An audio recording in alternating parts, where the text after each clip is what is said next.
नमस्कार।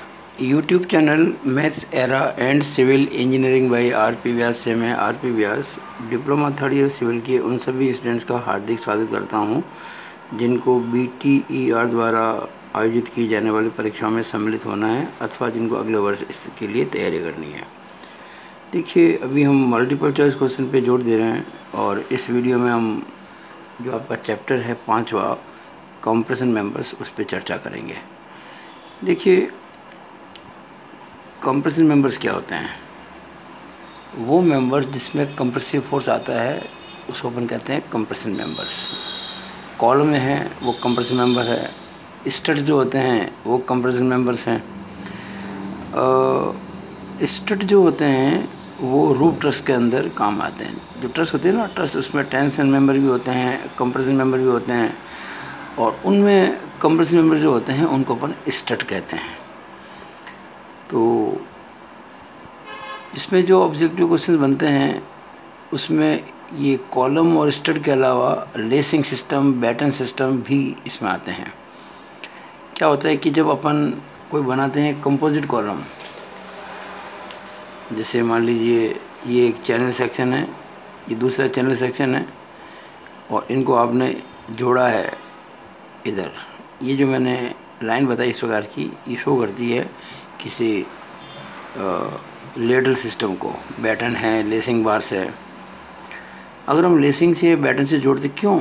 ताकि ये जो दोनों आपने कंपोनेंट जो है ना, ये चैनल से दो आई भी हो सकते हैं, दो आई सेक्शन भी हो सकते हैं, चार एंगल सेक्शन भी हो सकते हैं। इस तरह से इस केस में यहाँ यहाँ यहाँ यहाँ अपन लेसिंग या बैटन लगा सकते हैं।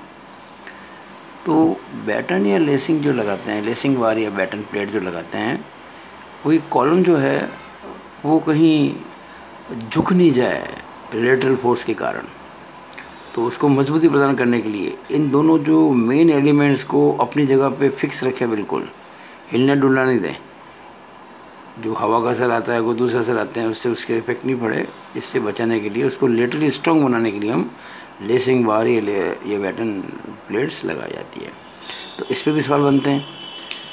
अब सवाल ये उठता है कि कितना परसेंट जो है ट्रांसफ़र शियर जो होता है ना, भाई जो ऊपर से फोर्स आता है, कॉलम पे लोड कैसा आता है?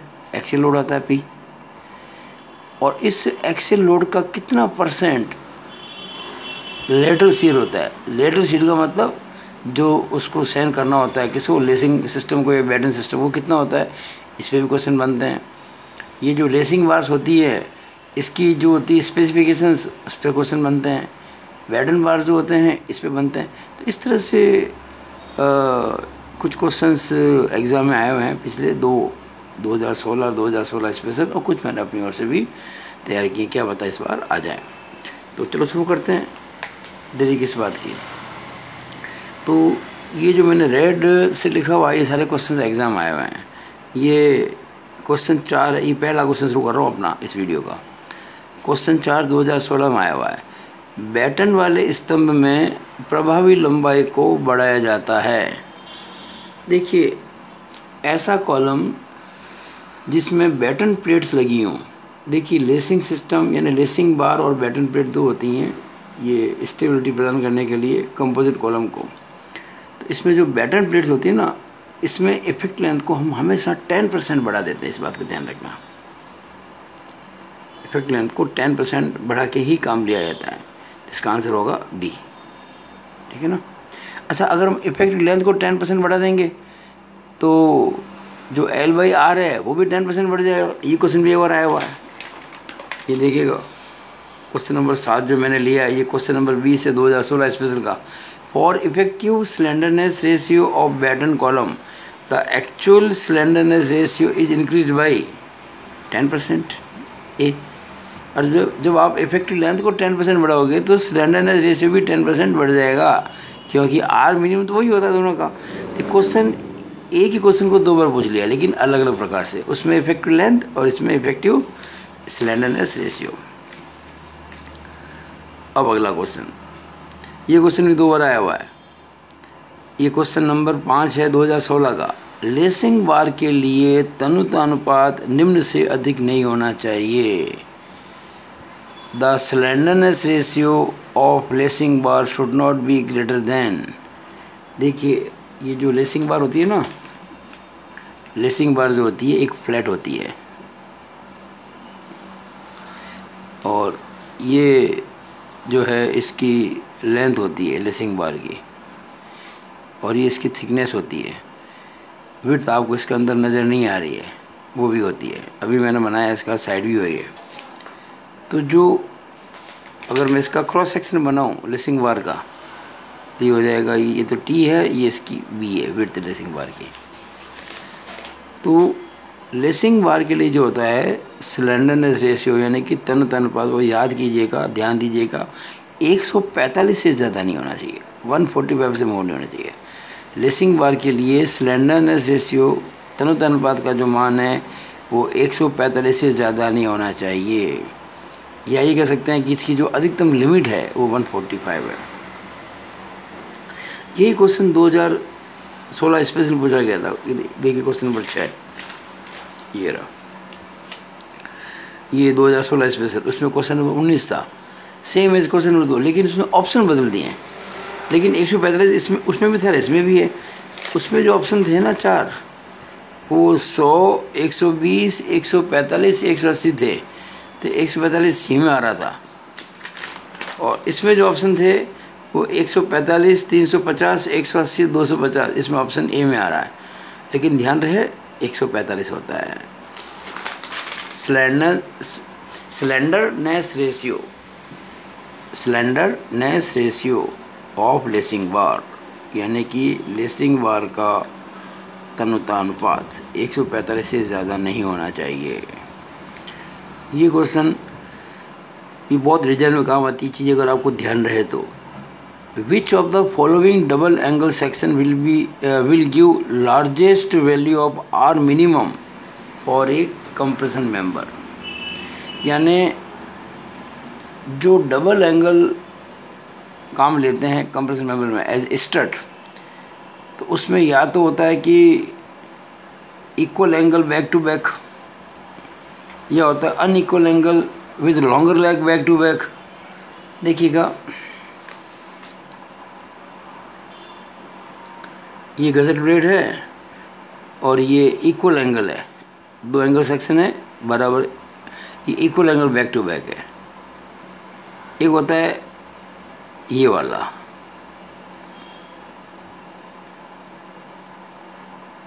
ये गजट ब्लेड है और ये लॉन्गर लेग देखिए बैक टू बैक है, और एक जो है shorter leg back to back है। एक इसमें ये इस प्रकार से देखिएगा आप, ये जो छोटी लेग है ना ये बैक टू बैक है, इसमें longer leg back to back है, इसमें इक्वल एंगल है बैक टू बैक है। तो हमेशा ध्यान दीजिएगा ये जो अरेंजमेंट है ये आर मिनिमम की वैल्यू सबसे ज़्यादा देता है, और आर मिनिमम का मतलब होता है लीस्ट रेडियस ऑफ डायरेक्शन। ये जितनी ज़्यादा होगी उतना ही एल बाई आर मिनिमम कम होगा, और जितना एल बाई आर मिनिमम कम होगा उतनी ही कॉलम की स्ट्रेंथ ज़्यादा आएगी। तो कॉलम की स्ट्रेंथ ज़्यादा करने के लिए आर मिनिमम हमेशा ज़्यादा होना चाहिए ताकि एल बाई आर कम आए।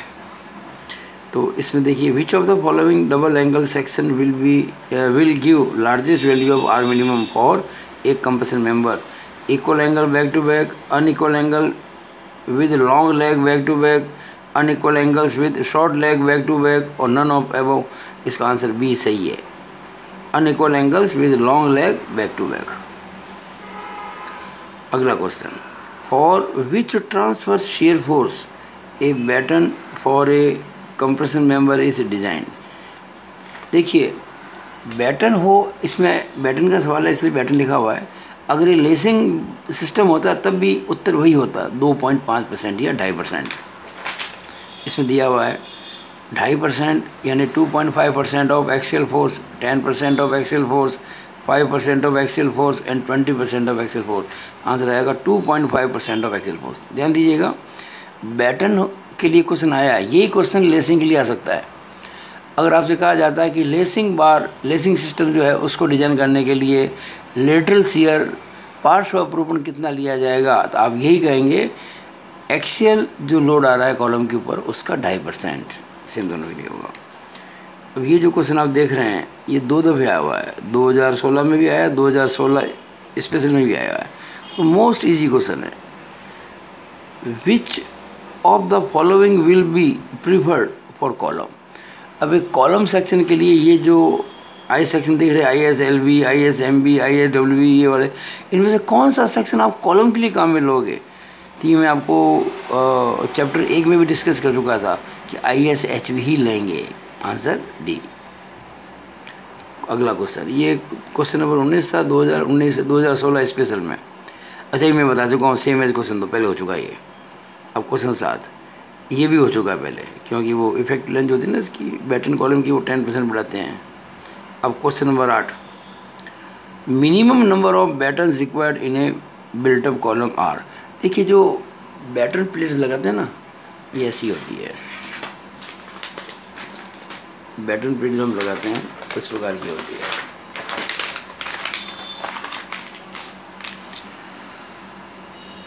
जैसे ये 2 चैनल सेक्शन है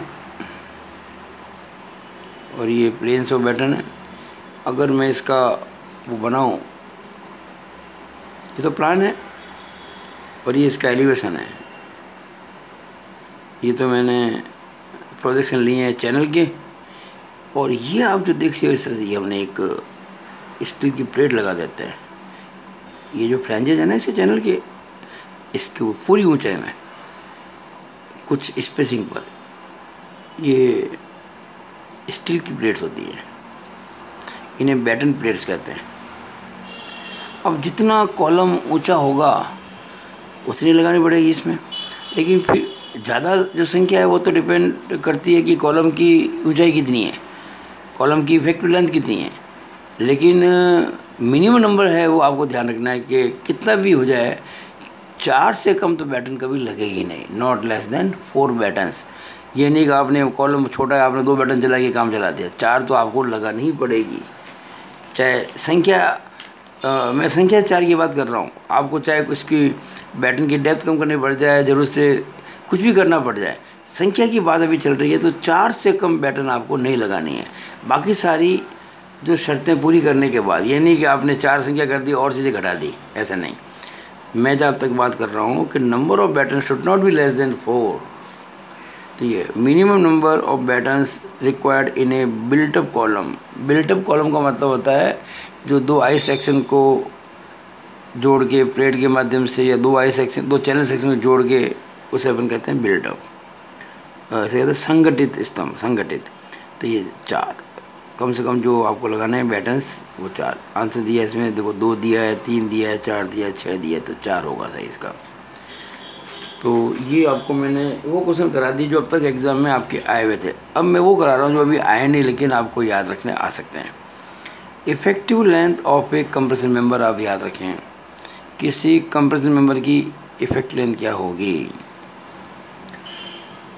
देखिए इफ़ेक्टिव लेंथ डिपेंड करती है कंप्रेशन मेंबर जो आपका है उसके दोनों एंड्स कैसे हैं। अगर दोनों एंड्स हिंज्ड हैं, बोथ एंड्स आर हिंज्ड, तो इफ़ेक्टिव लेंथ एक्चुअल लेंथ के बराबर होती है। अगर बोथ एंड्स फिक्स्ड, दोनों एंड फिक्स हैं, तो इफेक्ट लेंथ जो होती है वो 0.65 इंटू एक्चुअल लेंथ होती है। अगर वन एंड तो फिक्स्ड है, अदर हिंज्ड है, एक फिक्स्ड और एक हिंज्ड, तो इफेक्ट लेंथ जो होती है 0.80 इंटू एक्चुअल लेंथ होती है। अगर एक एंड फिक्स है दूसरा फ्री है, तो L इजिकल टू 2L होता है, यानी कि effect length is equal to 2 times actual length. अब सवाल उठता है कि हिंज का मतलब क्या। तो मैंने पूरा मीनिंग समझाया। हिंज का मतलब होता है restrained in position but not in rotation. देखिए ये पेन है, यहाँ मैंने एक कील गाड़ दी यहाँ पे, तो मैं इसके बाद इसको रोटेट तो करा सकता हूँ, पर इस पेन को आगे खींच नहीं सकता, आगे इसको खींच नहीं सकता। लीनियर मोशन पॉसिबल नहीं है, एंगुलर या रोटेशन पॉसिबल है। ये हिंज हो गया। वही अगर मैं इसको फिक्स कर देता, इसको कम पकड़ लेता, अब ये ना तो आगे जा पाता, ना ये मुड़ पाता, ना रोटेशन होता, ये फिक्स हो गया। तो हिंज का मतलब होता है restrained in position but not in rotation, यानी कि पोजीशन से वो बाधित है परंतु घुमाव में बाधित नहीं है हिंज।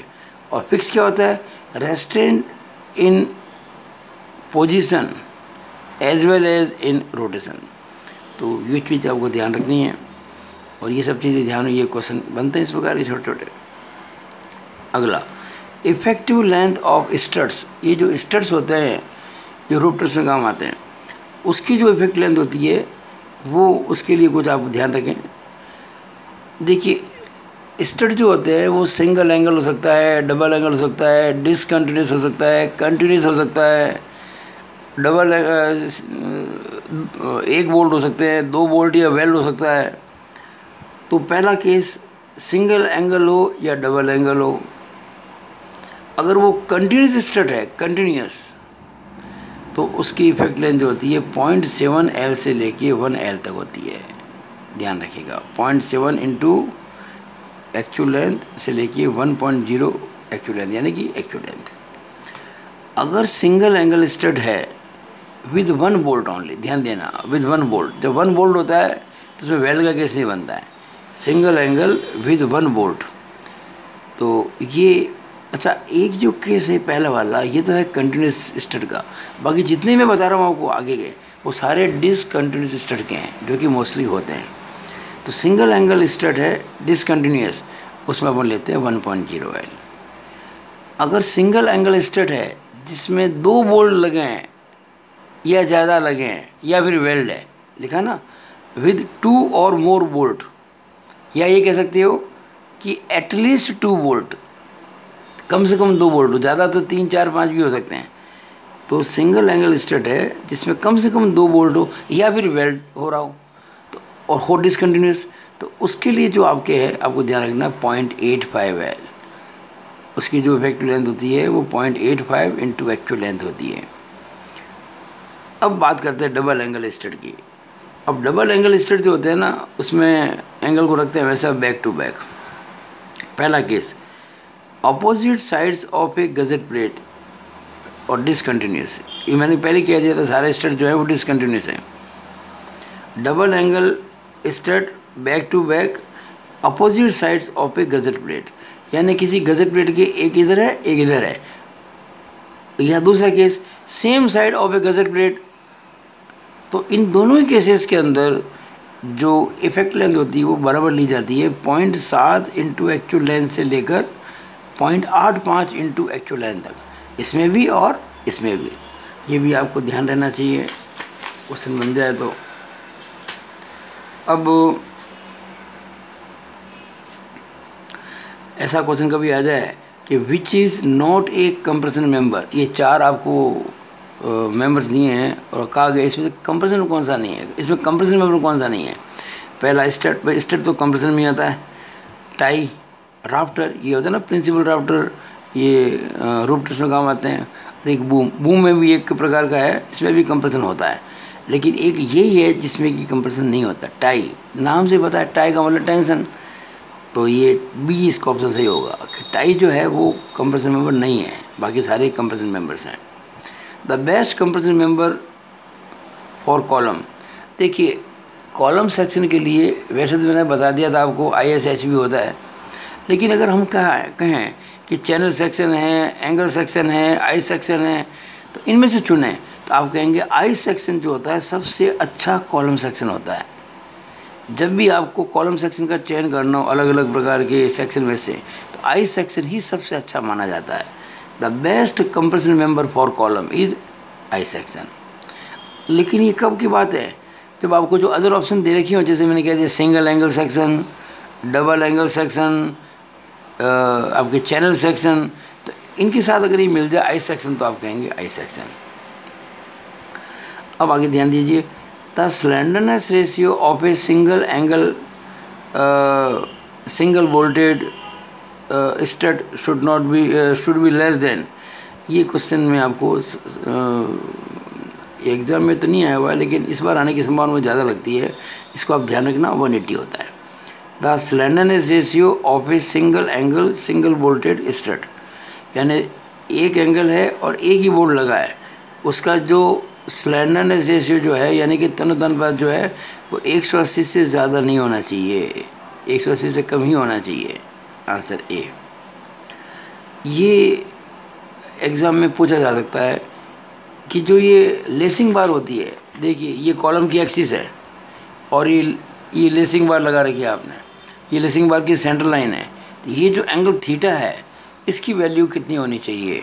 तो आप कहना 40 डिग्री से कम नहीं होनी चाहिए और 70 डिग्री से ज़्यादा नहीं होनी चाहिए, यानी कि 40 to 70 ये रेंज सही है। Angle of lacing bar with vertical यानी कि with column axis 40 degree to 70 degree. हम जब डिज़ाइन करते हैं ना तो हमेशा 45 डिग्री लेते हैं। इससे क्या होता है कि कैलकुलेशन में आसानी होती है।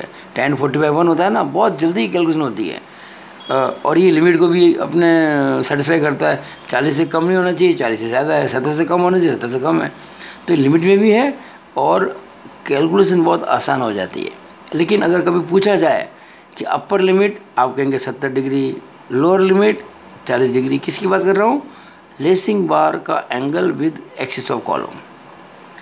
अच्छा, ये जो अपन लेसिंग या बैटन लगाते हैं ना, तो उसके लिए ये प्लेन बनाया गया। देखो ये डॉटेड लाइन जो है ना प्लेन शो करती है। यहाँ पे लेसिंग या बैटन लगाते हैं तो कुछ प्लेन बन जाते हैं, पैरेलल प्लेन्स, समांतर समतल बन जाते हैं। ये कहा ना समांतर जालक तल, पैरेलल लेसिंग प्लेन। ये जालक भी, जालक मतलब लेसिंग और बैटन यानी बत्ते भी हो सकते हैं, कुछ भी हो। अगर आपने एक ही तरफ फ्लैंजेस को जोड़ा है, इधर नहीं जोड़ा है, तो उसके अंदर समांतर जालक तल को कहेंगे 1, उसकी जो संख्या 1 मानी जाएगी।